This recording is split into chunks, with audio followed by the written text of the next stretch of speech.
Bonjour et bienvenue dans notre programme Glorieuse Destinée. Je bénis Dieu pour ces moments que Dieu nous permet de vivre ensemble autour de la Bible, la parole de Dieu.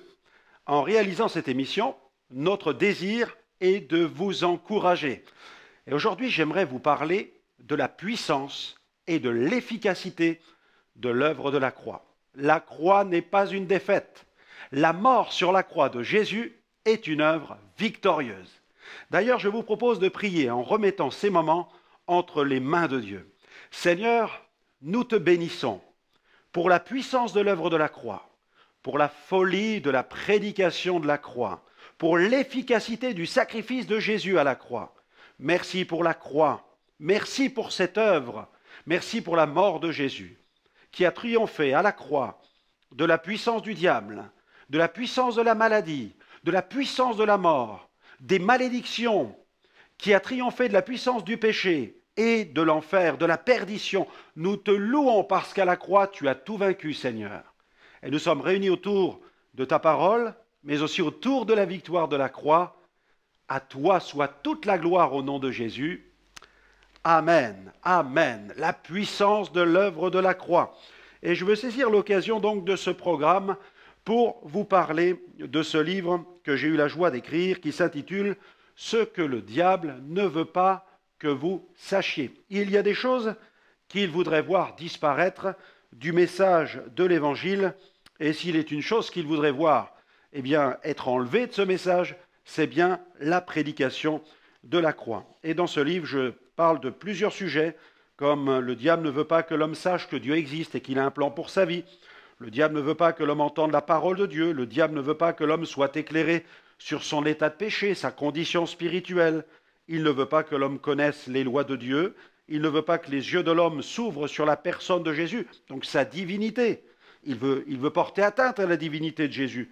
Il ne veut pas que l'homme sache qu'il est au bénéfice de l'œuvre de la croix. Il ne veut pas que l'homme sache quelle est sa destinée éternelle, etc., etc. Toute une série de sujets qui vous feront le plus grand bien. Donc si ce livre vous intéresse, parce que vous désirez approfondir le sujet, n'hésitez pas à visiter notre boutique en ligne. Vous êtes déjà nombreux à la visiter. Vous pourrez ainsi découvrir cet ouvrage qui vous permettra d'approfondir davantage ce sujet tellement important, ce que le diable ne veut pas que vous sachiez, et plus principalement cette question de l'œuvre de la croix qu'il voudrait voir disparaître de la proclamation de l'Évangile. Allez, je vous propose de marquer tout de suite une pause célébration, une pause musicale, avec Sébastien Geffroy qui chante « À la croix ». À la croix, on l'écoute et on se retrouve dans quelques instants.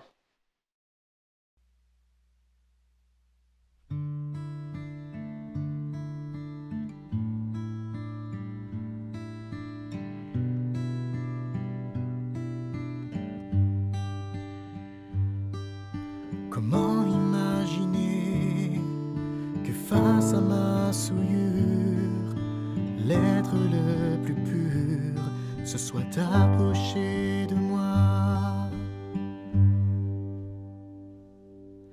Mon péché est si grand, comment a-t-il pu faire pour prendre ma place sur le calvaire? Je ne comprends pas, et pourtant sous mes yeux, c'est le sang de Dieu qui coule pour moi à la croix, à la croix. Chaque épine de ta couronne, chaque clou qui t'a percé était pour moi, mais c'est toi qui a pris ma place pour effacer mes péchés.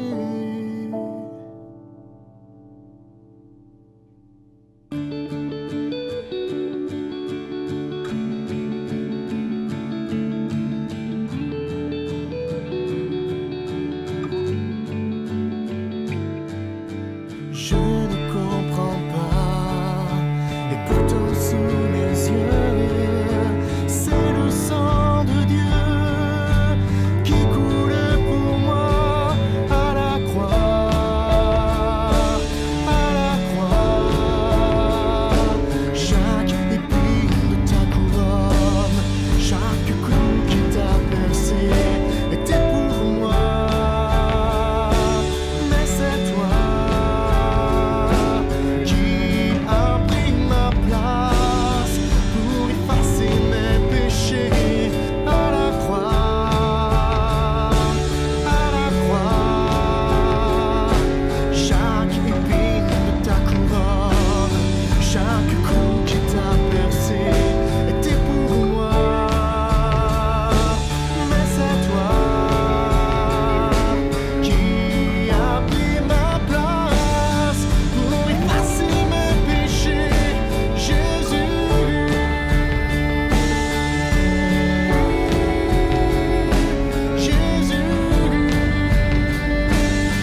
tu es venu tout accomplir. Le moment pour prix de ton sang, mon repentir. Jésus, tu es grand.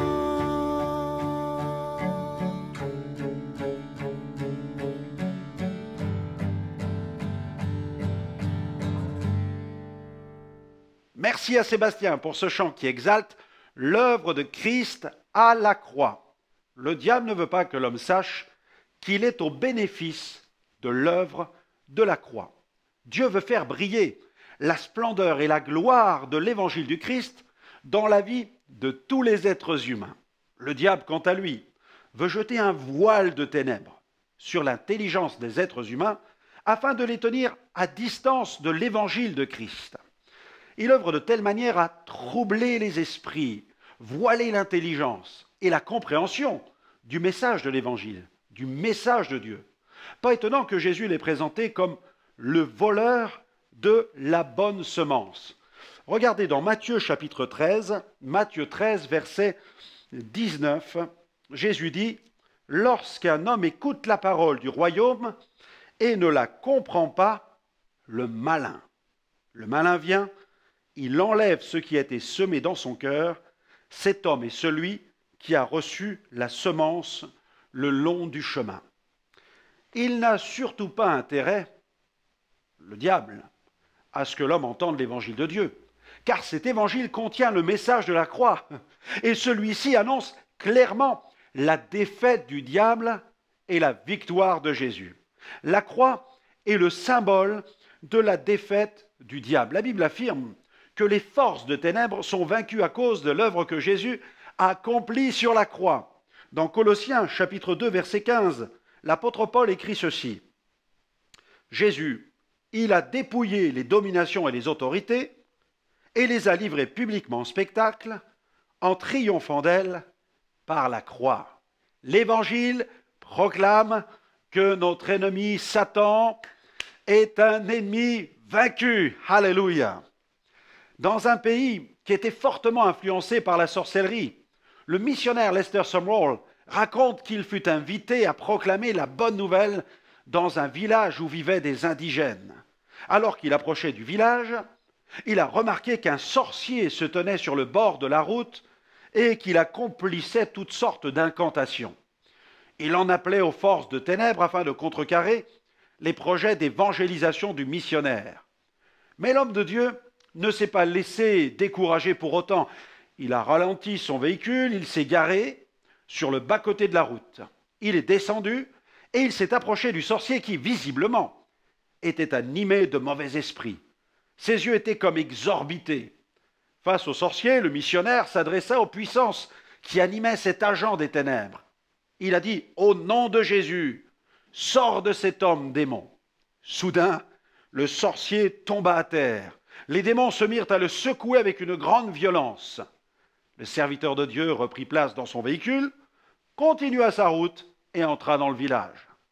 Tard dans la soirée, devant des centaines de villageois, le prédicateur proclama la bonne nouvelle. L'auditoire était très attentif. Les cœurs furent vivement touchés et le Seigneur confirma sa parole par des signes, des miracles et des prodiges.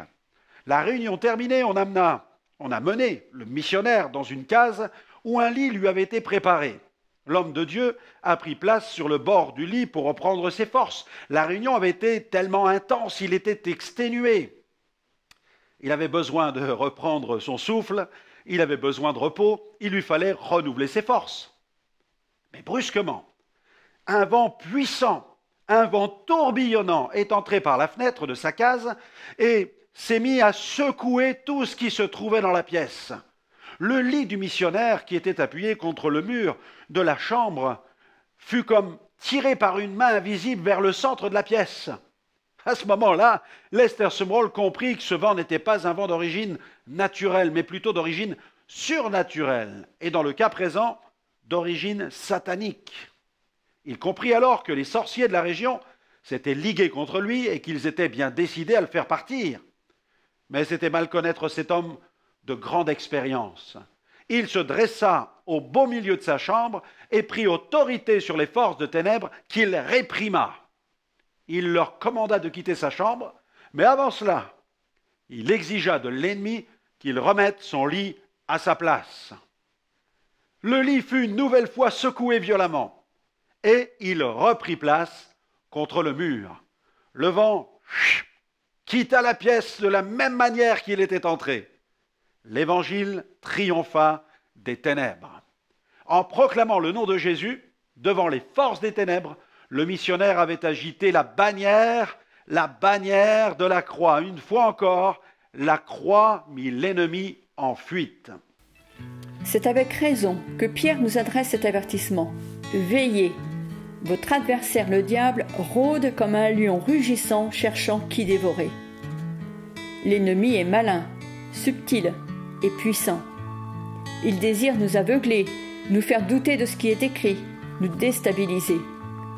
Au travers de ce livre, intitulé « Ce que le diable ne veut pas que vous sachiez », Franck Alexandre nous révèle 10 points que l'adversaire voudrait faire disparaître du message de Dieu.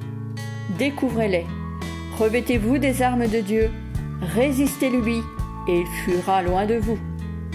Pour commander ce livre, rendez-vous sur notre site internet www.gospelvision-international.com.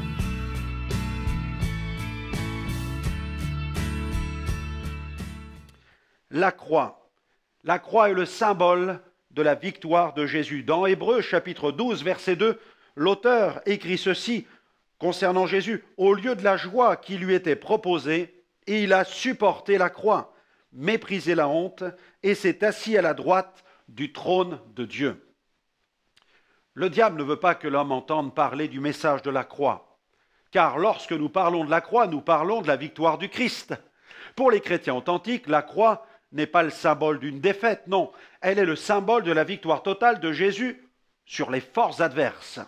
La prédication de la croix fait trembler les légions sataniques. En mourant sur la croix, Jésus est allé planter son étendard, celui du royaume de Dieu, dans le camp même de notre ennemi. En nous tournant vers la croix, n'oublions jamais que nous nous plaçons sous la bannière de la victoire de Jésus sur les légions démoniaques, contre ces forces qui cherchent à nous tourmenter, qui nous oppressent et tentent de nous faire chuter pour que nous mordions la poussière. Ces puissances de ténèbres s'acharnent contre les hommes pour les faire pécher et les faire tomber dans toutes sortes de vices et de passions. Elles poussent l'homme dans la perversité et le désordre.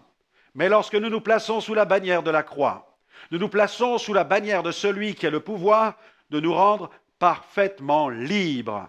À lui soit la gloire. L'ennemi de nos âmes a en horreur le message de la croix. Les prédicateurs de la croix sont dans la ligne de mire du malin. Mais nous avons été appelés à proclamer ce message de la croix qui est la bannière de la victoire du Christ. La Bible présente clairement la croix comme une œuvre victorieuse. Dans Hébreux 12, verset 2, Jésus a souffert la croix, méprisé l'ignominie, on l'a lu, et il s'est assis à la droite du trône de Dieu. Ce passage présente Jésus assis sur le trône car son œuvre est accomplie. Il est assis comme le roi triomphant qui se repose après avoir combattu et remporté la victoire sur ses ennemis. J'avais été invité à participer comme orateur dans le cadre d'un séminaire à l'île Maurice. Pas loin de 1800 personnes étaient présentes. Tout au long de la journée, des enseignements étaient dispensés par les différents orateurs et je venais de traiter dans le cadre de la réunion plénière le caractère du leader. Tout l'auditoire était en prière. Le Saint-Esprit agissait d'une manière tellement merveilleuse. Des serviteurs étaient à genoux et se plaçaient devant Dieu. D'autres se tenaient, ils s'étaient levés pour aller se réconcilier avec un frère ou avec un collègue. D'autres encore s'étaient mis en groupe et priaient ensemble. L'atmosphère était vraiment spirituelle. Et c'est à ce moment-là qu'une femme est entrée incognito dans l'assemblée. Elle souffrait d'une maladie très grave. Elle était condamnée par la médecine. Malheureusement, ou plutôt heureusement, elle s'était trompée dans les horaires et elle était arrivée en retard. Ayant appris que j'étais là, elle pensait qu'il s'agissait d'une réunion d'évangélisation au cours de laquelle j'allais prier pour les malades en imposant les mains. Mais en entrant dans la salle, elle vit les allées encombrées avec ces groupes de serviteurs de Dieu en train de prier. Elle m'aperçut de loin. J'étais à genoux sur l'estrade en train de prier, réclamant une nouvelle percée de l'évangile dans ce pays. Alors elle décida de prendre place sur un banc. Elle patienta, attendant ce moment de prière où je prierai pour les malades. Mais il ne venait pas ce temps. Elle attendit de longues minutes, mais les leaders continuaient à lutter dans l'intercession. Et elle vit à côté d'elle un pasteur qui s'était mis à genoux devant un banc. Cet homme priait. Elle décida alors de faire la même chose et se mit, elle aussi, à prier. Elle s'approcha de Dieu pour demander pardon pour tous ses péchés. Elle lui demanda aussi de poser sa main sur son corps malade. Quelques minutes plus tard, elle sentit comme deux mains se poser sur sa tête. Alors elle pensa que j'étais descendu de l'estrade pour prier et que l'Esprit Saint m'avait dirigé vers elle. Elle décida d'ouvrir les yeux pour me regarder, mais elle ne vit personne. Et pourtant, elle ressentait toujours deux mains pesantes posées sur sa tête. Saisie, bouleversée, elle comprit que Jésus la touchait. Elle se releva et constata à sa plus grande stupéfaction qu'elle était guérie. Elle quitta la salle aussi discrètement qu'elle était entrée, elle rentra chez elle. Quelques années plus tard, je suis retourné dans ce pays pour y tenir de nouvelles réunions. À l'issue d'un culte, une femme est venue me trouver au bas de l'estrade et m'a raconté ce qui s'était passé au cours de cette grande conférence pour leaders. Cette femme se trouvait devant moi. Elle était en bonne santé depuis ce jour où le Seigneur l'avait touchée. Elle m'apprit aussi que depuis qu'elle avait été guérie, elle servait le Seigneur en tant que diaconesse au sein de son assemblée. Jésus est le roi glorifié. Sa position sur le trône atteste de sa victoire à la croix. Parce que Jésus est ressuscité, parce qu'il règne, Jésus peut guérir, délivrer et sauver encore aujourd'hui. À Dieu soit la gloire. La croix est le signe du disciple authentique. Regardez ce qu'a déclaré Charles Studd. Il a déclaré « Si Jésus-Christ est Dieu et qu'il est mort pour moi, alors il n'y a pas de sacrifice qui soit trop grand pour lui. » Une vie chrétienne authentique a un prix. Ce prix est celui d'une vie offerte à Dieu, une vie crucifiée. Le disciple doit apprendre à porter sa croix.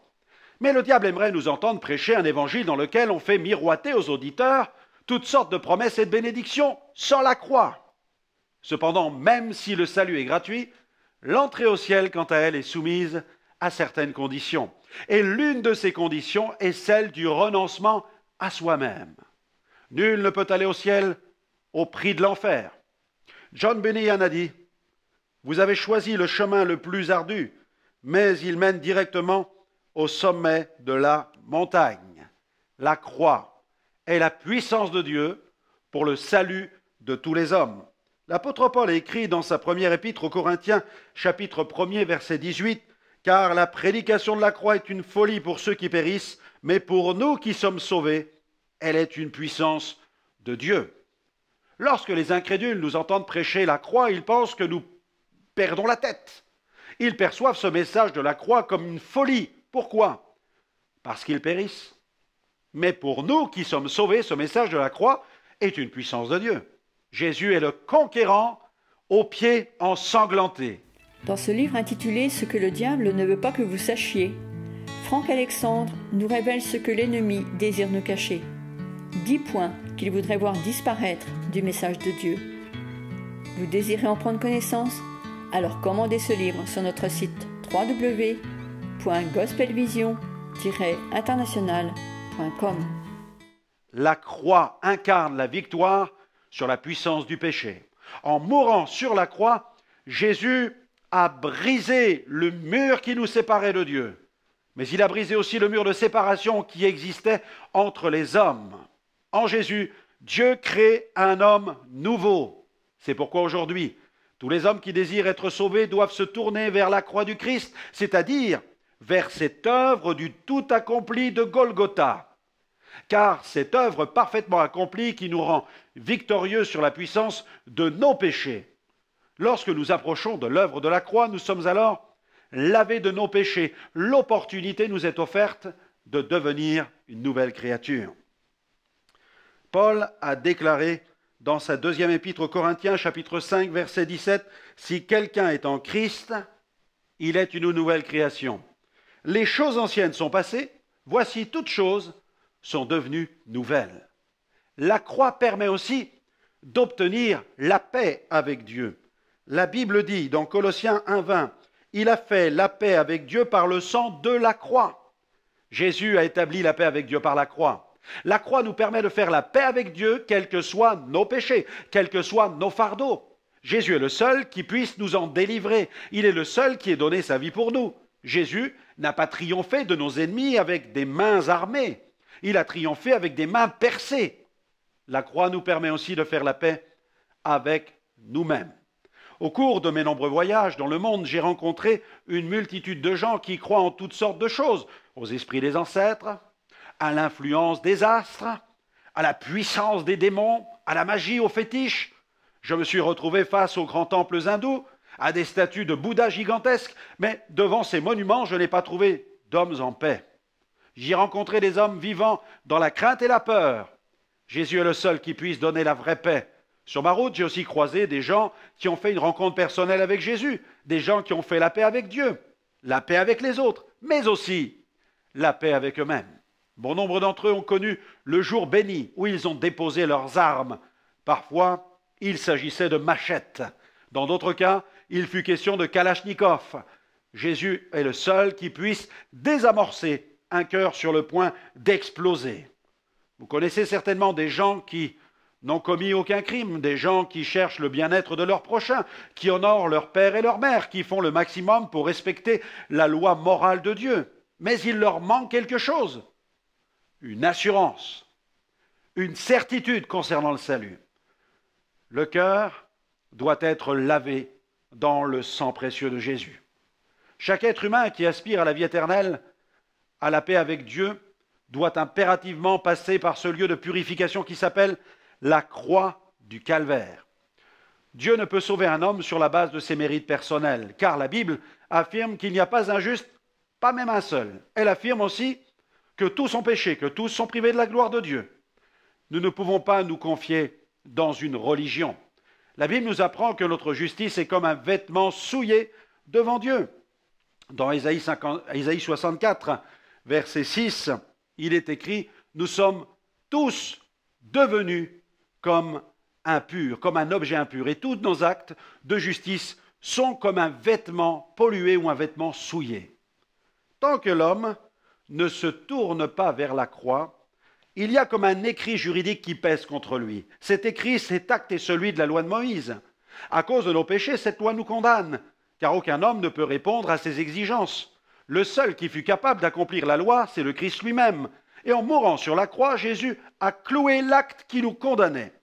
Dans Colossiens 2, versets 14 à 15, Paul écrit « Il a effacé l'acte dont les ordonnances nous condamnaient et qui subsistait contre nous. Il l'a détruit en le clouant à la croix. Il a dépouillé les dominations et les autorités, les a livrées publiquement en spectacle, en triomphant d'elles par la croix. » Jésus, la parole faite chair, a cloué l'acte mosaïque. Il a payé mes dettes en donnant sa vie en rançon pour chacun d'entre nous. L'œuvre de la croix nous a délivrés de la malédiction de la loi. La Bible dit dans Galates 3, verset 13, que Jésus nous a rachetés de la malédiction de la loi, étant devenu malédiction pour nous, car il est écrit « Maudit soit celui qui est pendu au bois ». Pour être délivrés de la malédiction de la loi, il nous faut nous tourner vers la croix, lieu dit où nous pouvons puiser la justice divine. C'est à la croix que Jésus a été fait péché pour nous, afin que nous devenions en lui justice de Dieu. Je viens à la croix où je découvre ce merveilleux carrefour, ce lieu d'échange, ce lieu où ma vie prend une nouvelle direction. C'est à la croix que je change de destinée. En recevant Jésus, je me tiens à la croix, lieu d'échange, où je lui apporte mes péchés et il me donne un vêtement de justice. Je lui apporte mes tourments, mes angoisses, il me donne la paix. Je lui apporte mon désespoir, il me donne l'espérance. Je lui apporte ma culpabilité, il me donne la sécurité. Je lui apporte ma mort spirituelle, il me donne la vie éternelle. Quel endroit merveilleux que celui de Golgotha. Quel message puissant que celui de la croix. Dieu donne un rendez-vous divin à l'humanité au lieu dit nommé Golgotha. C'est à cet endroit que le Seigneur nous délivre du règne du péché pour nous combler de la vie abondante de Jésus. Mais cela, le diable ne le veut pas. Il ne veut pas que l'homme soit au bénéfice de l'œuvre de la croix. Eh bien voilà, notre émission se termine. J'espère que vous allez puiser pleinement dans l'œuvre de la croix maintenant. N'hésitez pas à nous retrouver sur notre site web www.gospelvision-international.com. Vous y verrez de nombreuses émissions en replay. Elles vous amèneront, elles vous conduiront à grandir toujours plus dans la connaissance de la personne de Jésus. Que le Seigneur continue à répandre sa grâce sur votre vie et qu'il vous fasse pleinement entrer dans votre glorieuse destinée. Que Dieu vous bénisse et à très bientôt.